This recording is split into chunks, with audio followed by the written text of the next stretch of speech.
सरकार में cabinet minister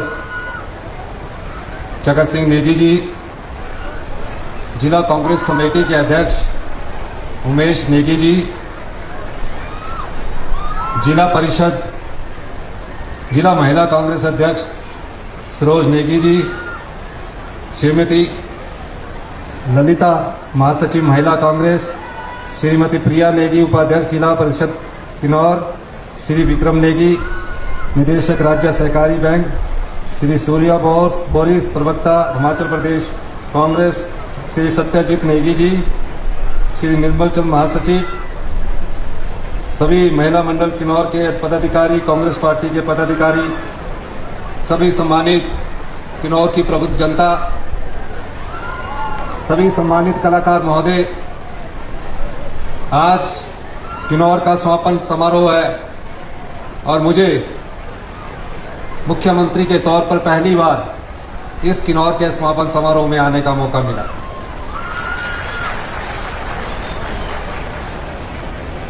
और किन्नौर का यही सौभाग्य है कि 75 साल के इतिहास में पहली बार किन्नौर से कोई कैबिनेट मिनिस्टर बना है। इससे पहले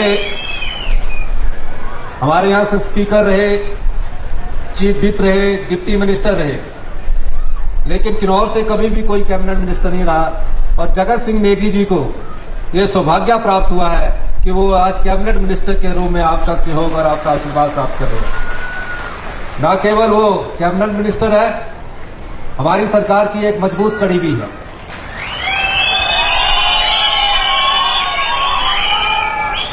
उनकी स्पष्ट बाध्यता और काम करने की जो लगन है, उससे प्रदेश की सरकार को जहां ज्यादा योगदान मिलता है, वहां जब हम नीति निर्धारण करते हैं, उन नीति निर्धारण में जगत सिंह नेगी जी का बहुत अधिक सहयोग रहता है।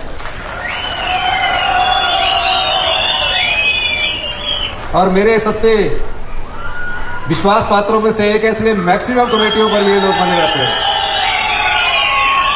आप देखते होंगे कि कैबिनेट की कई कमेटियां बनती हैं, जहां थोड़ी सी भी मुझे भ्रष्टाचार की बू आती है तो मैं एक स्वच्छ छवि के ईमानदार आदमी को वहां का चेयरमैन बनाता हूं। वैसे तो मंत्रिमंडल में सभी अपना योगदान दे रहे हैं, हमारी सरकार में भ्रष्टाचार का कोई आरोप किसी पर नहीं है, लेकिन जिस प्रकार से जगत सिंह नेगी जी ने कार्य किया है वो एक सराहनीय कार्य है। 22 महीने पहले हिमाचल प्रदेश में कांग्रेस की सरकार बनी, और जब कांग्रेस की सरकार बनी, मैं छात्र जीवन से राजनीति में आया। मेरे परिवार से कोई राजनीतिक जीवन में नहीं था। आप जैसे साधारण परिवार से उठकर मैंने राजनीति की सीढ़ियां चढ़ी। कभी मैं सोच भी नहीं सकता था कि एक गवर्नमेंट स्कूल में पढ़ा हुआ आम परिवार का व्यक्ति, उस समय हमारे समय टाट हुआ करती थी, 8वीं के बाद बेंच मिला करते थे। पहले एमएलए काउंसलर बना, कॉलेज का प्रेसिडेंट बना, और आज मुख्यमंत्री की कुर्सी पर पहुंचा मैं। 1984 में जब मैं फर्स्ट ईयर का स्टूडेंट था गवर्नमेंट कॉलेज शिमला में, उस समय मुझे किन्नौर ट्रैकिंग आने का मौका मिला।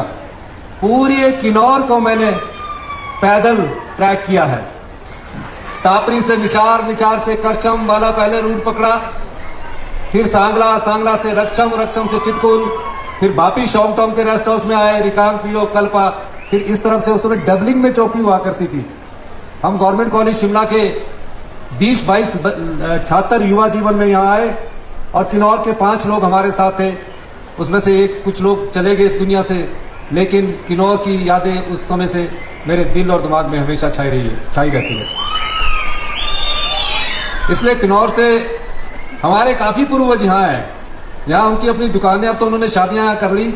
मेरे अपने गांव के रिश्तेदार भी यहाँ हैं, जो काफी 50-60 साल पहले आए, अब तो यहाँ बसकर रह गए। इसलिए जगत सिंह नेगी जी जब भी कोई घोषणा करते हैं किन्नौर के मामले में, वैसे तो लड़ते ही रहते हैं, ये लड़कर ही लेते हैं आपके अधिकारों के लिए, हर चीज आपके लिए लड़ते हैं, कोई अपने लिए नहीं मांगते कि मुझे ये चीज चाहिए। अभी इन्होंने कहा, अभी इन्होंने कहा कि किन्नौर के लिए एक अलग से रास्ता होना चाहिए। निगुल सुराई का रास्ता हमेशा बंद रहता है। किन्नौर के पेशेंटों को ले जाने के लिए दिक्कत आती है। कई मरीज इतने बीमार होते हैं कि वो रास्ता बरसात में बंद हो जाता है। मैं एक अल्टरनेट रोड बनाना चाहता हूं। उसके लिए इन्होंने काम भी शुरू कर दिया और 5 करोड़ रुपया हमारी सरकार से भी ले आए। और जल्दी ही एक हेलीपोर्ट का निर्माण इनके माध्यम से, बार बार मुझे अनुरोध करते रहते हैं कि हेली टैक्सी की सुविधा किन्नौर में होनी चाहिए। और किन्नौर जल्दी ही अगले 2 वर्षों में हेली टैक्सी की सुविधा से जुड़ जाएगा। 26 करोड़ रुपया, अभी पहले इन्होंने मुझसे 5 करोड़ मांगा, अभी गाड़ी में आते हुए बोला कि 26 करोड़ रुपया हो गया। मैंने कहा नेगी जी, आर्थिक स्थिति को थोड़ा मजबूत करना पड़ेगा। नहीं, कहा कि एक ऐसा मैं यहाँ स्पोर्ट्स स्टेडियम अपने युवाओं के लिए बनाना चाहता हूं, ताकि पूरी युवा पीढ़ी जो कोई नशे के उसमें गई है, उस नशे से दूर होकर यहाँ उनको हर प्रकार की खेल सुविधा मिले। तो मुझे 26 करोड़ रुपया चाहिए। मैंने बोला सारा पैसा आप ही ले जाएंगे तो कैसे होगा। फिर भी मुझे मजबूरी में हाँ करनी पड़ी, क्योंकि मेरे साथ गाड़ी में बैठे थे, वहीं ना लग जाए। मैं कुछ और बातें आपसे भी कहना चाहता हूं। 20 महीने पहले जब सरकार बनी, इस प्रदेश का खजाना खाली था।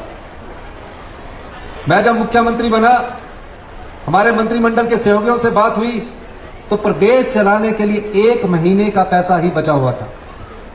5000 करोड़ रुपए की रेवड़ियां चुनावों से पहले भारतीय जनता पार्टी की जयराम सरकार ने बांट कर रखी। हमने अध्ययन करना शुरू किया और पहले दिन से मैंने कहा कि हम सरकार में सत्ता सुख के लिए नहीं आए हैं, बड़ी बड़ी गाड़ियों में बैठने के लिए नहीं आए हैं। हमें हिमाचल प्रदेश को आत्मनिर्भर बनाना है। हम व्यवस्था परिवर्तन के लिए आए हैं और हम उस दिशा में दिन रात लग गए। पहली चुनौती हमारे पास सरकार बनने के बाद इस प्रदेश में ऐतिहासिक आपदा आई। हमारे जीवन काल में हमने ऐसी आपदा कभी नहीं देखी। मैं किन्नौर भी पहुंचा, सांगला में बहुत बड़ा भूस्खलन हुआ, मैं वहां भी पहुंचा। पूरे प्रदेश में 23,000 घर उजड़ गए, 551 के करीब मौतें हुई। 7 जुलाई को कुल्लू में 7 से 11 जुलाई को इतना ज्यादा भूस्खलन हुआ, इतनी अत्यधिक बारिश हुई, बाढ़ आ गई, पूरा कुल्लू पूरे देश से टूट गया। पूरी हमारी कैबिनेट के मंत्रिमंडल के सदस्य सड़कों पर खड़े रहे।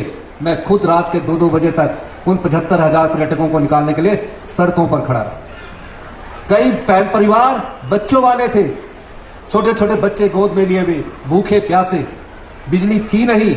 हमारी सरकार ने उनको रात को भोजन भी उपलब्ध करवाया और सही सलामत उनको, जो केरल, मद्रास, पूरे देश से लोग आए थे, अपने घर पहुंचाया। उसी समय हमने एयरफोर्स की मदद ली। एयरफोर्स की एक सोटी में कहा गया, एयरफोर्स के पायलट ने कहा कि हम चंद्रताल से जो 395 पर्यटक है उनको नहीं हम वापिस ला सकते। रात का वक्त था, जगत सिंह नेगी जी और संजय अवस्थी जी मेरे पास आए। जगत सिंह नेगी जी ने और मैंने कहा कि बड़ी मुसीबत है, चंद्रताल में 395 लोग फंसे हैं, 2 दिन और वहां रह जाते तो कोई बड़ी दुर्घटना हो जाती। किन्नौर में जो आजकल एसपी आया, ये भी चंद्रताल में फंसे हुए थे। मैंने ये हेलीकॉप्टर से सर्वे किया। जगत सिंह नेगी जी ने कहा कि मैं निकाल कर लाता हूं। मैंने कहा नेगी जी, आपकी उम्र तो 65-70 साल है। कहते कोई बात नहीं, ये लोग नहीं निकाल सकते। मैंने कहा एयरफोर्स के पायलट ट्रेंड होते हैं, उन्होंने लैंडिंग करने से मना कर दिया। इन्होंने कहा मैं जाऊंगा, और मैं इनके साथी के साथ लोसर छोड़ने गया। हमने लोसर में छोड़ा। सैटेलाइट फोन था इनके पास, इनके पीएसओ का। रात के 2 बजे ये चंद्रताल पहुंचते हैं, मुझे फोन करते हैं कि हम सही सलामत पहुंच गए हैं। मैंने कहा रात को निकल आओ। कहते रात को निकलना मुश्किल है। सुबह जब 4 बजे 395 पर्यटकों को लेकर चले तो गाड़ी स्किड कर रही थी। वो भगवान का शुक्र है को जो हमारे प्रदेश में जो पर्यटक आए थे, हमारे लिए मेहमान थे, कोई भी दुर्घटना नहीं हुई। 395 पर्यटकों को लेकर ये जब लोसर पहुंचे तब सरकार की जान में भी जान आई कि हमारे मंत्री ने जेसीबी में बैठकर उन 395 पर्यटकों को बचाया। तो हमारे मंत्रिमंडल के सदस्य जब जेसीबी में बैठकर लोगों को बिचाते हैं, आप अंदाजा लगाइए कि कितनी संवेदनशील सरकार है। आपको पास हम जो कहते हैं वो करेंगे, पर आपका साथ चाहिए। उसके बाद एक राजनीतिक घटना घटी। मैं ये अतीत की बातें इसलिए बताना चाहता हूं कि वर्तमान में जिन चुनौतियों का हम सामना कर रहे हैं, उन चुनौतियों को हम लड़ाई को युद्ध की तरह लड़ रहे हैं ताकि आपके भविष्य को संवारा जा सके। आज प्रदेश का यह हालत है। क्वालिटी एजुकेशन जो है, जब शिक्षा की बात हम करते हैं, मां बाप बच्चों को गवर्नमेंट स्कूल में भेज देते हैं कि मेरा बेटा स्कूल गया है, क्या पढ़ रहा है, पढ़ाई में कहां है गुणवत्ता। आज क्वालिटी एजुकेशन में हम पूरे देश में 21वें स्थान पर पहुंच चुके हैं। पूरे देश में 21वें स्थान पर पहुंच चुके हैं। यह भारतीय जनता पार्टी की सरकार हमें देकर गई है। 5वीं का बच्चा दूसरी की किताब नहीं पढ़ सकता। हमने फैसला किया कि हमें अच्छी शिक्षा देनी है। गांव में पढ़ने वाले गरीब मां बाप का बच्चा जब गांव के स्कूल में, गवर्नमेंट स्कूल में जाता है, उनके कुछ अरमान होते हैं, कुछ सपने होते हैं कि बड़ा होकर मेरा बच्चा मेरी सेवा करेगा, जब मैं बुढ़ापे में मेरी लाठी बनेगी। लेकिन हुआ क्या है, आज बड़ा बच्चा भी वो शिक्षा ग्रहण नहीं कर पा रहा है। हेल्थ में देख लीजिए, एक एक बेड पर 2-2 आदमी हैं। क्यों हुआ ये हालत? क्योंकि हमारी सरकारें इस काम को कठिन परिश्रम के साथ नियमों में परिवर्तन करके आगे बढ़ना चाहती है, लेकिन भारतीय जनता पार्टी की सरकार हमें हर कोशिश करती है कि हमारे हर काम पर अड़ंगा अड़ाया जाए। मैं ये भी कहना चाहता हूं, हमने 1,36,000 सरकारी कर्मचारियों को ओल्ड पेंशन स्कीम दी। क्यों दी? राजनीतिक फायदे के लिए नहीं दी। राजनीतिक फायदा लेना होता तो 2027 में चुनाव है, पहली कैबिनेट में क्यों दी? हम खुद कर्मचारी के बेटे हैं। आज मेरी मां स्वाभिमान से कहती है कि मुझे मेरे पति की पेंशन मिलती है, उसकी वो अपनी पुरानी जेब से यहां से 500 रुपए निकाल कर आज भी अपने बेटे को देती है। क्यों? कि उसका आत्मसम्मान जिंदा है। इसलिए मैंने सरकारी कर्मचारियों को और अधिकारियों को ओल्ड पेंशन स्कीम से नवाजा है। और भारतीय जनता पार्टी की सरकार ने क्या किया? भारतीय जनता पार्टी की सरकार ने जो आपका ईपीएफ अंशदान है, जो सरकार का अंशदान है, 9500 करोड़ रोक के रखा है। पिछले कल हिमाचल की बड़ी चर्चा हुई। देश के प्रधानमंत्री ने बोला कि हम सरकारी कर्मचारियों को वेतन तक नहीं दे सक रहे। हिंदुस्तान में हिमाचल प्रदेश ऐसा पहला राज्य होगा, हिंदुस्तान में हिमाचल प्रदेश पहला ऐसा राज्य होगा जहां 1 महीने में 2 पे दी गई है, 2 वेतन दिए गए हैं। पहली को भी दिया और 28 तारीख को भी दिया। फिर झूठ क्यों बोल रहे हैं? झूठ बोलना इनकी आदत हो गई है और झूठ बोलकर राजनीतिक रेडियल सेकना गलत बात है। हम आपको यह कहना चाहते हैं, आने वाले समय में हेल्थ सेक्टर में, एजुकेशन सेक्टर में हम महत्वपूर्ण बदलाव करने जा रहे हैं। आप लोगों का साथ चाहिए, थोड़े कड़े फैसले लेने पड़ेंगे। ये जो युवा पीढ़ी हमारी घूम रही है, इनके भविष्य को संवारने का जिम्मा हमारा है। अगर हम ये सोचे कि सिर्फ हम 5 साल के लिए आए हैं, 5 साल सिर्फ सत्ता सुख भोगे और 5 साल बाद सरकार बदलाव करती है, जनता बदलाव करती है, तो हम अपनी जनता के साथ धोखा कर रहे हैं। जिन जनता ने हमें जिताकर यहां भेजा है, हम 5 साल में हिमाचल प्रदेश को 2027 में आत्मनिर्भर बनाएंगे। 2032 में हिमाचल प्रदेश को हिंदुस्तान का सबसे समृद्धशाली और अमीर राज्य बनाएंगे। आज हम ग्रामीण अर्थव्यवस्था को मजबूत करना चाहते हैं। कितनी महिलाएं हमारी मनरेगा में लगी रहती है। हमारी सरकार ने पहली बार जब से मनरेगा शुरू हुई है 60 रुपए की अधिकतम बढ़ोतरी की है। ग्रामीण अर्थव्यवस्था को मजबूत करने के लिए हमने 45 रुपए किलो गाय का दूध और 55 रुपए किलो भैंस के दूध का खरीद सरकार करेगी। हर चीज में हम बदलाव कर रहे हैं। डॉक्टरों को हम बढ़ाने जा रहे हैं। डॉक्टर पेशेंट का रेशो हम वर्ल्ड क्लास करने जा रहे हैं। स्टाफ नर्स पेशेंट का रेशो वर्ल्ड क्लास करने जा रहे हैं। अभी हमने टांडा आईजीएमसी मेडिकल कॉलेज में स्ट्रेंथ बढ़ाई है। रिकांगपिओ के कॉलेज के लिए, हेल्थ इंस्टीट्यूशन के लिए, नेगी जी मेरे को बार बार कहते हैं पर यहाँ तो हर कोई डॉक्टर आना चाहता है क्योंकि यहाँ नंबर मिलते हैं। लेकिन यहाँ हम आने वाले समय में अच्छे स्पेशलिस्ट डॉक्टर भेजेंगे और आधुनिक मशीनों से रिकांगपिओ का हॉस्पिटल जो नेगी जी ने कहा है उसको लेस करेंगे। ये सब चीजें आप लोगों के लिए है। इसलिए मैं आपसे कहता हूं, क्योंकि आज कल्चर का कार्यक्रम है, समापन समारोह है, मैं भी थोड़ी देर देखना चाहता हूं। मैं ज्यादा भाषण देना नहीं चाहता, लेकिन मैं आपसे कहना चाहता हूं, आप लोग हमारी सरकार का साथ दीजिए। ये आम जनता की सरकार है।